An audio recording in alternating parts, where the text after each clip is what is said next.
நான் படித்தேன் பாடத்தை. எழுவாய். பயனிலை. செய்யப்படுபொருள். பாடத்தை படித்தேன் நான். செய்யப்படுபொருள். பயனிலை. எழுவாய். நல்ல நூல் ஒன்று படித்தேன். இத்தொடரில் நல்ல என்னும் சொல் எழுவாயாக வரும் பெயர் சொல்லுக்கு அடையாக வருகிறது. இவ்வாறு அமைவதனை பெயரடை என்கிறோம். மகிழ்நன் மெல்ல வந்தான். இத்தொடரில் மெல்ல என்னும் சொல் வந்தான் என்னும் வினை பயனிலைக்கு அடையாக வருகிறது.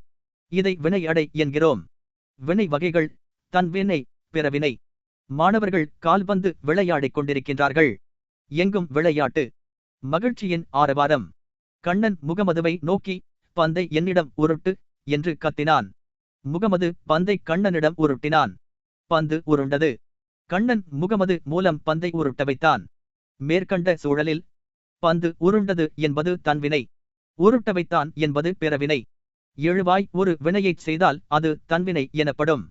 எழுவாய் ஒரு வினையைச் செய்ய வைத்தால் அது பிறவினை எனப்படும்.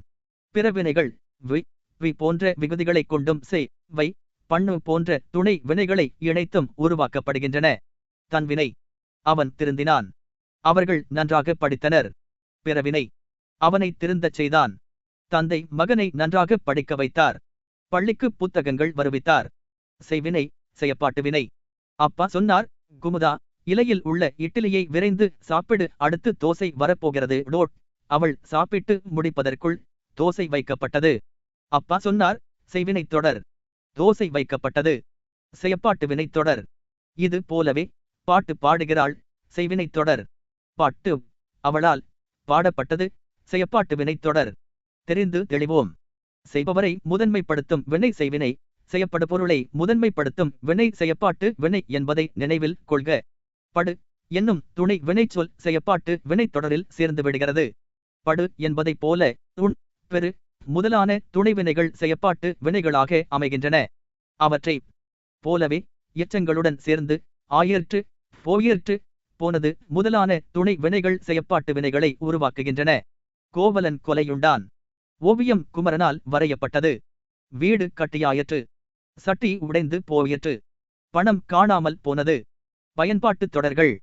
அப்துல் நேற்று வந்தான் தன்வினை தொடர். அப்துல் நேற்று வருவித்தான் பிறவினை தொடர். கவிதா உரை படித்தாள் செய்வினை தொடர். உரை கவிதாவால் படிக்கப்பட்டது செய்யப்பாட்டு வினை தொடர். குமரன் மழையில் நனைந்தான் உடன்பாட்டு வினை தொடர். குமரன் மழையில் நனையவில்லை எதிர்மறை வினை தொடர். என் அண்ணன் நாளை வருவான் செய்தித் தொடர். எவ்வளவு உயரமான மரம். உணர்ச்சி தொடர். உள்ளே பேசிக் கொண்டிருப்பவர் யார். வினா தொடர். பூக்களை பறிக்காதீர் கட்டளை தொடர். இது நாற்காலை. அவன் மாணவன். பெயர் பயனிலை தொடர்.